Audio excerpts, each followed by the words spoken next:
नमस्कार, मी अनिल उपाध्ये. शिवसिद्ध बातमीपत्रात आपलं स्वागत आहे. पाहूया आजची बातमी. गडांचा राजा बहुमान मिळवणाऱ्या सायकलपटू संभाजी साजने यांना जीवनगौरव पुरस्काराने सन्मानित करण्यात आलं. त्यांच्या जीवनावर टाकलेला एक प्रकाशित ज्योत. भाड्याची सायकल घेऊन 1984 सालापासून सायकल शर्यतीत भाग घेऊन अनेक शर्यतीमध्ये यशस्वी झालेल्या मोडशिंगी इथल्या संभाजी रंगराव साजने यांना नुकताच सांगली जिल्ह्यातील ताणंग ग्रामस्थ आणि पवार कुटुंबाच्या वतीने जीवनगौरव पुरस्कार देऊन सन्मानित करण्यात आले. तालुक्याच्या नकाशामध्ये गावाचा कुठेच पत्ता नसणाऱ्या मोडशिंगीच्या संभाजी साजने यांच्या सायकल शर्यतीमध्ये घेतलेल्या जीवन प्रवासाचा वृत्तांत थोडक्यात घेतला आहे. हातकणंगले तालुक्यातील मोडशिंगी हे गाव कोल्हापूर सांगली रस्त्यापासून 3 किलोमीटर आत सिद्धोबा अलमप्रभू डोंगराच्या पायथ्याशी वसलेले एक छोटंसं गाव. डोंगराच्या पायथ्याशी असल्याने गावाची संपूर्ण शेती ही कोरडवाहू होती. त्यामुळे मिळेल ते काम करून पोटाची खळगी भरली जायची. अशा या विकासापासून दूर असलेल्या गावामध्ये संभाजी रंगराव साजने यांचा 1962 साली जन्म झाला. आई वडील, 4 बहिणी आणि संभाजी असं 7 माणसांचं कुटुंब होतं. घरामध्ये 18 दारिद्र्य असल्याने या कुटुंबाचं पालन पोषण करण्यासाठी आई वडिलांना वर्षाला 500 रुपये सालगडी म्हणून राहून मिळत होते. परिस्थितीमुळे वयाच्या 18व्या महिन्यात संभाजी यांना सैनिक टाकळी इथं त्यांच्या आजी मामाने शिक्षणासाठी घेऊन गेले. पण इकडं कुटुंबाचा उदरनिर्वाह चालवण्यासाठी व्याजाने काढलेले पैसे भागवण्यासाठी वडील रंगराव साजने यांना वर्षाकाठी अत्यंत कमी मोबदल्यात थोडी जमीन विकावी लागत होती. ही माहिती समजताच संभाजी यांनी 5वीमध्ये शाळा सोडून थेट मोडशिंगी गाठली. उर्वरित जमीन वाचवण्यासाठी दिवसाला 1 रुपये प्रमाणे पगारावर शेती कामासाठी संभाजी जाऊ लागले. रोज पडेल ते काम करत सायकल चालवण्याचा छंद त्यांना लागला. 1984 साली गावामध्ये गावठी सायकल शर्यत होते. संभाजी यांनी भाड्याची सायकल घेऊन या शर्यतीमध्ये भाग घेतला होता. पण त्यांना त्यात अपयश आल्याने गावातील चांडाळ चौकडी नावे ठेवू लागली. त्यामुळे त्यांनी जिद्दीने सराव सुरू केला आणि 8 दिवसात झालेल्या दुसऱ्या शर्यतीमध्ये प्रथम क्रमांक आला. यामुळे संभाजींना मोठं बळ मिळालं आणि त्याने बाहेर खेड्यातील शर्यतीत भाग घेऊ लागले आणि त्यानंतर झालेल्या शर्यतीमध्ये त्यांचा प्रथम क्रमांक येऊन त्यांना 51 रुपयाचे बक्षीस मिळाले. त्यांनी ही रक्कम आईच्या हातात ठेवून सायकल विकत घेण्याचा आग्रह धरला. त्यावेळी सायकलची किंमत 500 रुपये होती. एक वेळ जेवणाची भ्रांत असून इतकी रक्कम कुठून आणायचं असे म्हणत समजूत काढण्याचा प्रयत्न केला. रुसून बसलेल्या मुलाला आईने पाहुण्यांच्याकडे जुनी सायकल मिळते का म्हणून पत्रव्यवहार केला. पाहुण्यांची परिस्थिती चांगली असल्याने त्यांच्या घरी असलेली सायकल त्यांनी संभाजीला देऊ केली. तिथून खऱ्या शर्यतीला सुरुवात झाली. अतिग्रे इथल्या विजया इंजिनिअरिंगमध्ये नोकरी मिळाली. जिथे सायकल शर्यत असेल तिथे रजा टाकून सहभाग घेऊ लागले. जिथे जाईल तिथे प्रथम क्रमांक येत होता. यावेळी सुरेश घोसाळकर यांनी नवीन सायकल बक्षीस म्हणून देऊ केली. एकदा पुणे ते कोल्हापूर सायकल शर्यत आयोजित केली होती.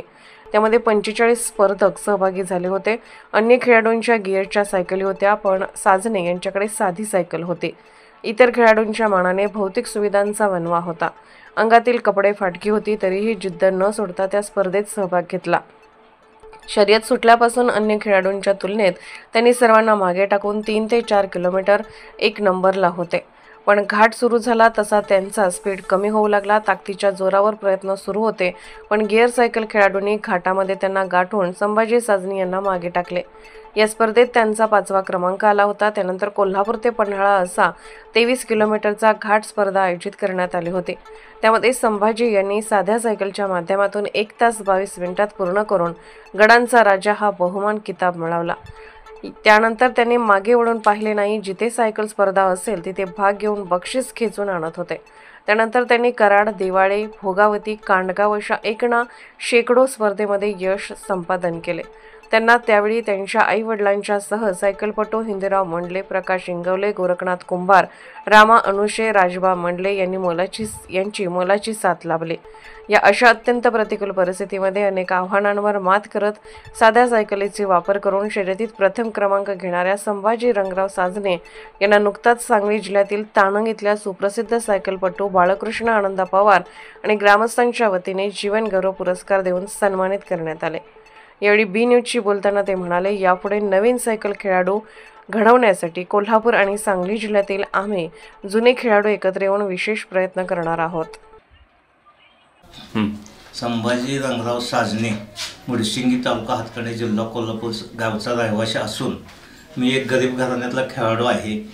तरी माझ्या अत्यंत गरीब परिस्थितीचे असताना मी सैनिक टाकळी येथे आर्मीत भरती होण्यासाठी गेलतो. पण माझ्या परिस्थितीमुळे मी 1977ला परत आलो. 77ला परत आलो आणि परत शेतीची कामं करू लागलो. आंबेडकरी जयंतीनिमित्त गावात गावगांना सायकल शर्यती होत्या. माझ्यापाशी सायकल नव्हती तरी मी भाड्याची सायकल घेऊन ह्या स्पर्धेत भाग घेतला असताना मी सगळ्यांच्या मागं आलो. मला गावातले लोक नावं ठेवू लागली.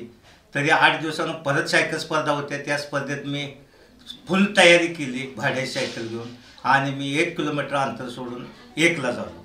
1ला झाल्यानंतर मी ठरवलं की आजपासून गावात स्पर्धेत भाग घ्यायचा नाही आणि मी जनरल स्पर्धेला साजणी या गावी पहिलं मैदान 84 साली होतं. त्या पहिलं मैदान मी जनरलमध्ये भाग घेतला. त्यात माझा 2रा नंबर बसला.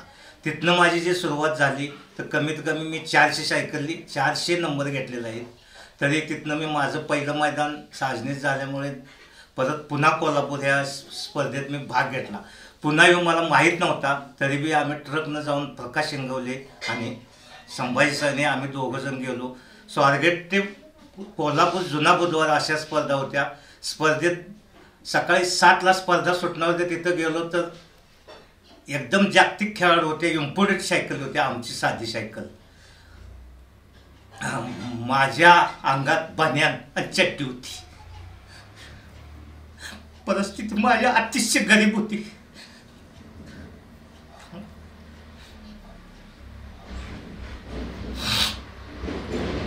त्यामुळे मी तिथे स्पर्धेत भाग घेऊ शकलो. तिथनं स्पर्धा सुरू झाल्या. स्पर्धा सुरू असताना सुरुवातीलाच मी 6 किलोमीटर अंतर सोडून नॅशनल खेळाडूंनी मागं टाकून 6 किलोमीटर अंतर सोडून पुढं आल्यानंतर माझा अतिशय खंबाटकी घाटापातून आलो. घाटात अशी परिस्थिती झाली की गेअरची सायकली चालू झाल्या. माझ्या डायरेक्ट ताकदीनं मी साधी सायकल मारत होतो. साधी सायकल मारत असताना माझी ताकदीच्या जेव्हा ती गेअर बदलून फटाटा सगळी निघून गेली आणि मी एकटा माझं मागं राहिलो. तरी मी सगळी पुन्हा सांगली कोल्हापूर अशी सगळी हुबळी धारवाड पार सगळे खेळाडू होते. फक्त त्यात मीच एकटा टिकलो गेलो नाही. तर पुण्याचा अशोक कॅप्टन विनोद पुनामे हे कंपनीचे म्हणजे कंपनीतर्फे खेळणारे खेळाडू होते. त्यांच्या संग झुंज देऊन मी ह्या स्पर्धेत भाग घेतला. ह्या स्पर्धेत माझा 4था नंबर बसला. 4था नंबर असताना त्यावेळी 45 सायकलीत माझा 4था नंबर बसला. त्यात मला भगतसिंग तरुण मंडळ बुधवारपेठ कोल्हापूर यांनी तेव्हाच्या संस्थेत 501 रुपये शिल्ड दिले. नंतर दुसरं मैदान माझं असं झालं की दसरा चौक ते पन्हाळा कोण पहिला घाट चढवल त्याला गडांचा राजा हे किताब होतं. मी दसरा चौकातनं सायकल स्टार्ट झाली. 40 सायकली होत्या. त्या सायकलीत मी सुरुवातीला 1लाच होतो.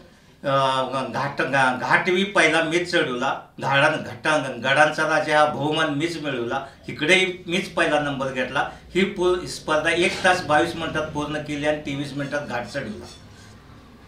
तसेच पुन्हा सांगली कर्नाटक महाराष्ट्र या कानाकोपऱ्यात माझी सायकल शर्यतीत माझं नाव गाजलेलं आहे. तरी परिस्थितीमुळे मला सायकल इम्पोर्टेड मिळू शकली नाही. त्यामुळे मी असं खेळाडू कुचलो गेलेलो आहे. तरी असं आत्ता कोण खेळाडू आम्ही आता असं ठरवलं आहे. मला परवा सांगली जिल्ह्यात जीवनगौरव पुरस्कार मिळाला. तिथं आम्ही सगळी सायकल माझे खेळाडू गोळा झालो. आता आम्ही असं ठरवलं आहे की सायकली असोसिएशन करायचं. कोल्हापूर जिल्हा आणि सांगली जिल्हा ह्या दोन्ही नवीन खेळाडू तयार करायचं असं आम्ही प्लॅनिंग केलं आहे. आणि कुणाला सायकल पाहिजे त्याला आम्ही सगळ्यांनी पट्टी काढून घेऊन द्यायची असं प्लॅनिंग केलेलं आहे. तरी आता आमच्या गावात सुद्धा मी पोरं तयार करणार आहे.